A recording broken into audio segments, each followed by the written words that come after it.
En este primer bloque de exposiciones vamos a recibir con el tema Horacio Vázquez y el caudillismo al doctor Roberto Casá. Estamos omitiendo las semblanzas en función de que estamos sobre el tiempo.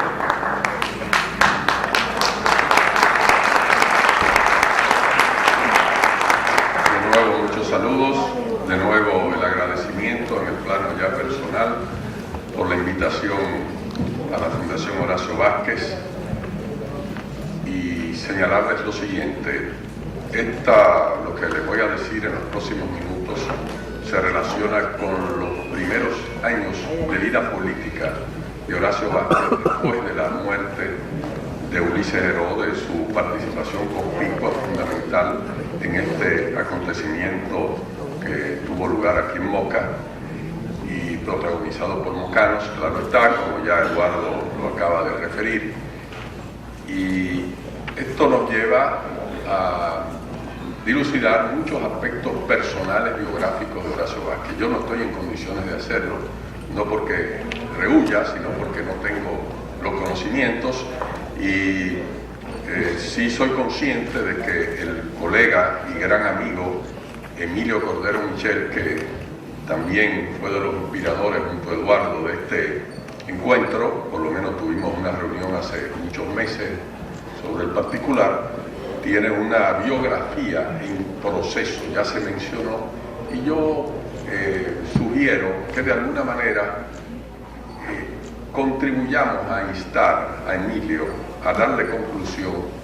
a esta obra en proceso, puesto que me consta que contiene múltiples informaciones completamente desconocidas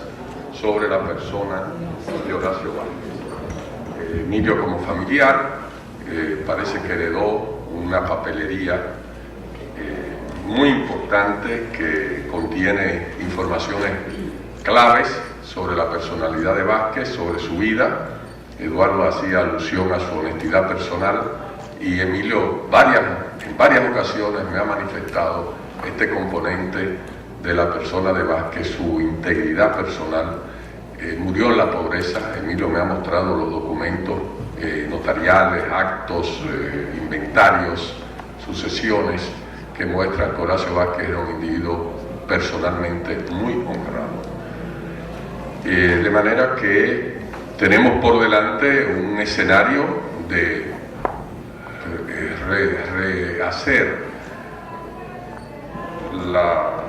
recrear la vida de esta figura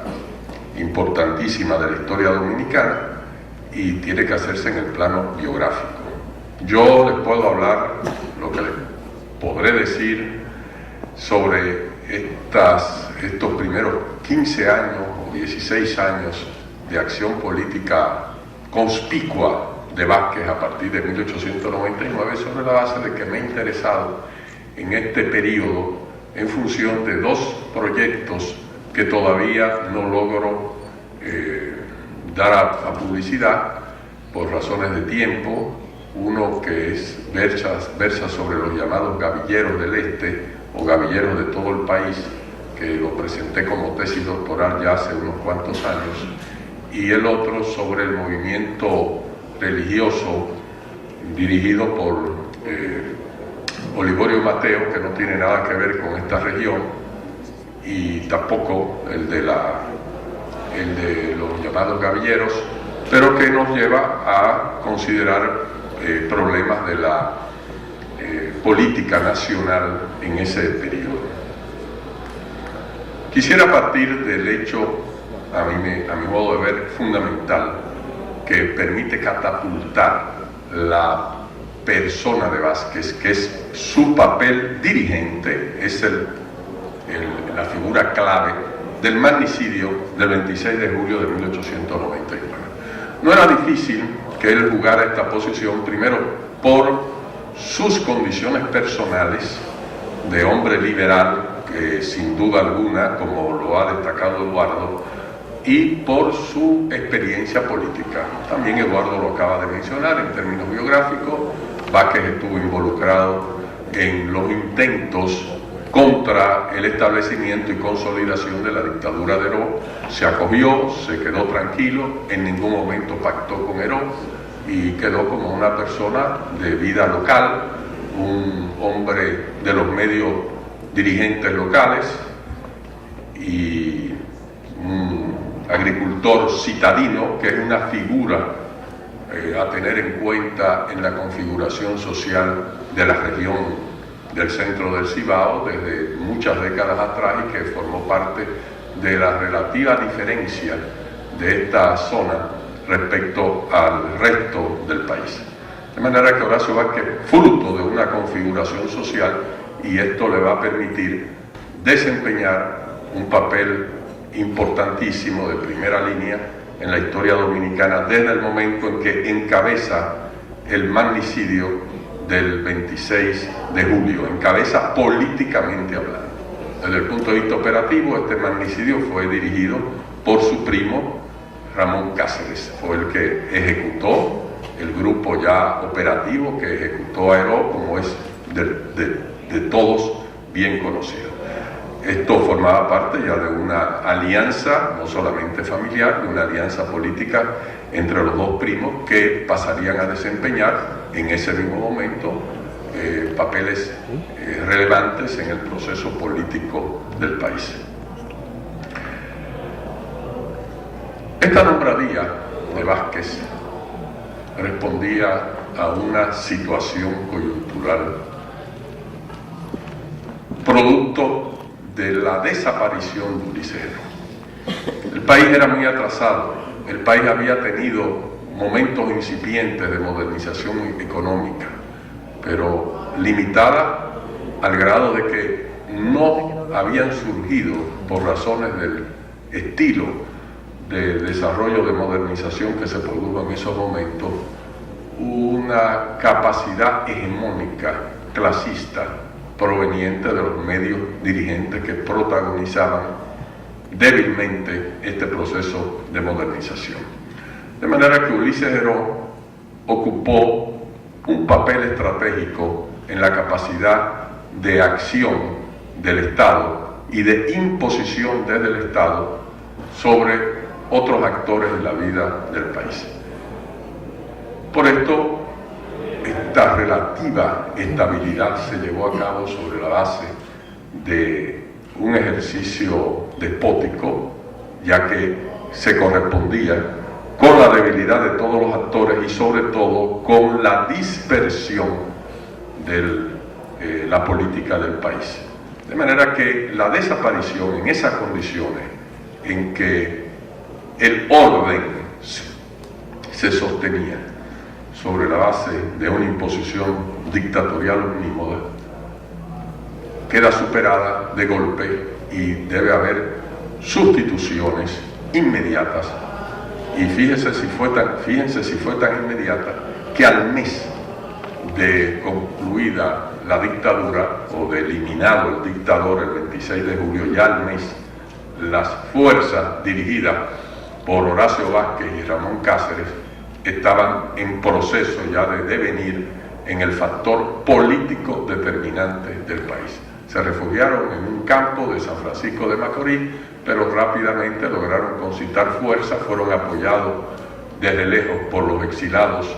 en Haití, que intervinieron, dirigidos por Andrés Navarro, que luego se hizo un prominente jimenista, y ahí comenzó un proceso rápido de disgregación que llevó a la proclamación ya en el mes de septiembre, inicio de septiembre, de Horacio Vázquez como presidente provisional del país. Esta posición le granjea una nombradía indiscutible que le catapulta necesariamente como un líder. Y un líder, a mi modo de ver, en dos dimensiones. En la del reconocimiento público, que lo hace un sujeto admirado en el plano nacional, ha tenido la valentía, el arrojo de encabezar la conjura que llevó al final de la tiranía, pero un líder también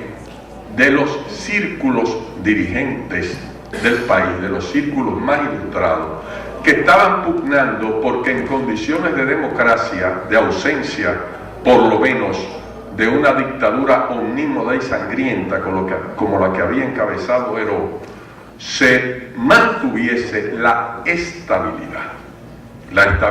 política que permitiese el ejercicio de la democracia y que no obstaculizase las necesidades de desarrollo económico al cual aspiraban estas élites urbanas que se compactan alrededor de Horacio Vázquez, al margen de que colaboraran o no con Ulises Heró. Generalmente colaboraron con Ulises Heró, pero ese proceso se desgastó en los últimos años de la tiranía en razón de la emisión de las papeletas, o sea, toda esa crisis financiera, fiscal, que se produjo en los últimos 3 años de la dictadura y que llevó a un distanciamiento de las élites con el gobierno, y es Horacio Vázquez, a mi juicio, el que recoge el vacío dejado por el dictador como parte representante en buena medida de los anhelos civilizadores y de estabilidad de estas élites urbanas. Horacio Vázquez, sin embargo, no era el único actor. En ese momento todavía tenía mayor popularidad, yo diría que en los primeros años mucha mayor popularidad, Juan Isidro Jiménez, que ya quedaba como una reserva de la oposición a Heró, también, no obstante, como parte de las élites tradicionales del momento, provenientes de décadas atrás, haber colaborado con Heró, pero rompió en un momento dado y encabezó en 1898, es decir, un año antes de la muerte de Heró, una expedición muy controversial en su momento, pero que dejó en Montecristi, que dejó una secuela favorable de la imagen de este personaje. Horacio Vázquez comprendió, aparte de cualquier consideración, wow, son 3 minutos, no he dicho nada todavía, perdonen que ha habido muchos circunloquios, no es fácil, pero nada, trataré ya en los 3 minutos de decir 2 o 3 cosas. Horacio Vázquez entendió que debía ceder el puesto a Juan Isidro Jiménez, pero esa posición resultaba primero del hecho de que Jiménez tenía mucha mayor popularidad, en segundo lugar de la búsqueda de la estabilidad, de que no hubiese disputas, y así sucedió en lo fundamental en los primeros tiempos. Ahora bien, ambos personajes tenían sus propios proyectos políticos de tipo personal. Horacio Vázquez tuvo la clarividencia de ceder bajo el supuesto de que a él le correspondería como vicepresidente de la República la sucesión del presidente. Aquí interviene en primer momento lo que Eduardo señala. Los círculos que se conformaron por razones de estrategias de poder alrededor de ambos incidieron para provocar el distanciamiento y la ruptura. A mí me parece que fue un fenómeno, por lo que he podido ver en los tratados fundamentales del momento, de toda esa etapa. No he buscado fuentes originales, pero sí he escarbado en textos como La Villa de Naboto, el de Luis Felipe Mejía, de Elija Trujillo, que fue un comportamiento parecido. Llevó a la ruptura de ambos, al derrocamiento de Juan Isidro Jiménez, tema altamente controversial, pero que al margen de cualquier valoración abrió la disputa abierta en los círculos dirigentes del país, y sobre la base de esa diferencia entonces irrumpió el factor hasta entonces dormido, que eran los caudillos, estos hombres fuertes de las localidades que controlaban los espacios locales en función de las dificultades de hegemonía, de la debilidad de la economía, de la falta de capacidad de protagonismo de los círculos urbanos dirigentes y de la dispersión del país en espacios regionales. El país no tenía una integración económica, de manera que eso alimentaba la recomposición de intereses locales alrededor de hombres fuertes. Estos hombres fuertes fueron silenciados por Ulises Heró, se mantuvieron a la expectativa una gran parte de ellos como antiguos partidarios de Heró, pero irrumpen en la escena a partir del derrocamiento de Juan Isidro Jiménez en abril, 26 de abril de 1902. De aquí en adelante encontraremos entonces una interacción entre la disputa de los círculos urbanos dirigentes, que tienen grandes dificultades de encontrar un liderazgo consistente por razones de la misma precariedad en que se llevaba a cabo la política del país, y los intereses particulares de los caudillos. Todos los factores, en primer lugar, y yo diría sobre todo Horacio Vázquez, tienen que negociar con esta dualidad de objetivo y de base de sustentación, de lo que provino una sucesión muy inestable del proceso político. Comienza con el drama del alejamiento y posterior ruptura de los primos y amigos por razones eminentemente primero personales y luego políticas, en la medida en que ambos aspiraban al liderazgo. En 1902, para darle legitimidad al gobierno, me voy a limitar ya simplemente a apuntar algunos elementos en perspectiva, que va a formar parte de un incansable accionar político de Horacio Vázquez en función del cumplimiento de sus objetivos políticos. Ramón Cáceres fue catapultado como candidato vicepresidencial en las elecciones proyectadas para darle legitimidad al alzamiento de 1902. Horacio Vázquez se retira en ese momento de la competencia electoral, aduciendo que dos primos no podían ser uno presidente y el otro vicepresidente. Al final, lo que sucedió fue que Ramón Cáceres, quien también combinaba una voluntad de poder y una disposición a la honradez y a la renuncia de determinados planos de aspiraciones, también se retira. Pero ahí ya surge un primer hiato entre ambos, que va a tener su mayor manifestación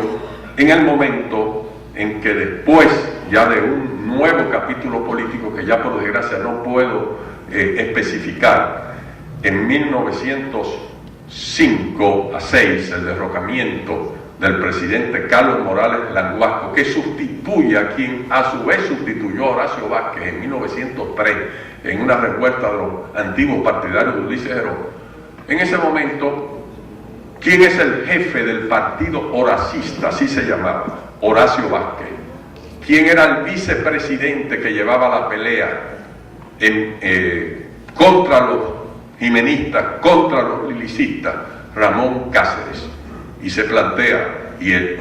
mismo Ramón Cáceres es el primero que dice: le corresponde la presidencia de la República a Horacio Vázquez. Los círculos dirigentes, que ya eran un factor determinante del proyecto de establecimiento de un Estado fuerte y que estaban ya nucleados, de hecho, alrededor de Ramón Cáceres y no de Horacio Vázquez, por lo menos transitoriamente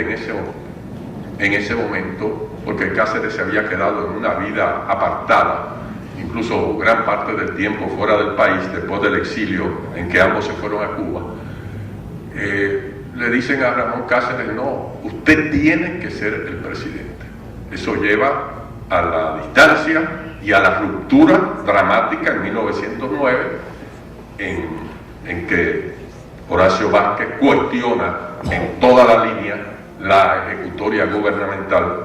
de su primo, compañero político y amigo. Lo importante de esto no es el detalle político solamente en las alturas, no es solamente este detalle político. Lo importante es el hecho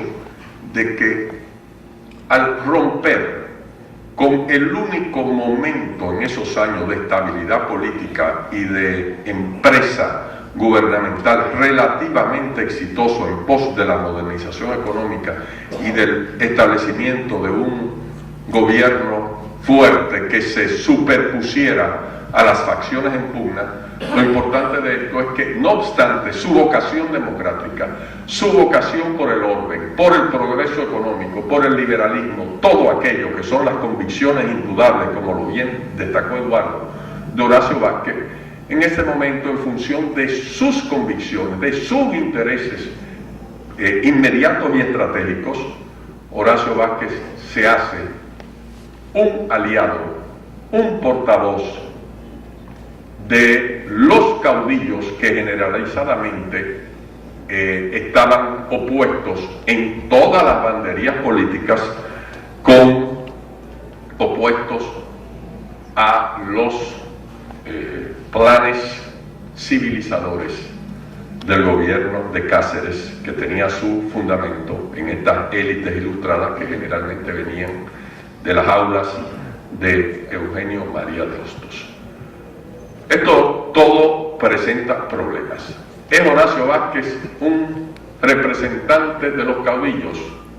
Indudablemente esto es muy discutible, porque Horacio se apoya en los caudillos, pero no representa las miras de los caudillos, aunque bien transitoriamente está basándose en ellos para cuestionar no solamente de manera pacífica a su primo, al gobierno de su primo, y está clarísimo, yo creo que Eduardo también lo destacó, que Horacio Vázquez no tuvo ninguna vinculación con la trama que llevó a la muerte de Ramón Cáceres. Él no lo sabía y no lo hubiera apoyado con absoluta seguridad, pero el hecho es que, sobre todo, inmediatamente muere Ramón Cáceres en noviembre de 1911, Horacio Vázquez irrumpe para oponerse a toda posibilidad de continuidad de un esquema autoritario, no obstante su proclamada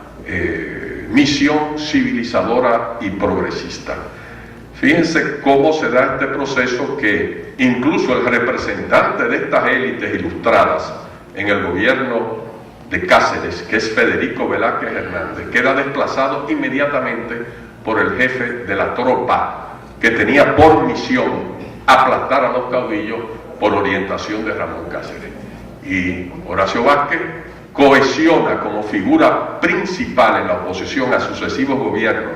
sobre todo de Alfredo Victoria o de su tío Eladio Victoria y de Ramón José Bordas Valdés, ambos salidos del partido horacista, claro está, pero es el que cuestiona a los caudillos que protagonizan las guerras civiles en oposición al establecimiento de estos regímenes de anticaudillos, proclamados anticaudillos, continuadores de cierta manera de los intentos civilizadores de Ramón Cáceres. Todo esto nos presenta muchos problemas sujetos a estudio, a interpretación, para una mejor comprensión de esta figura estelar del proceso histórico que fue Horacio Vázquez.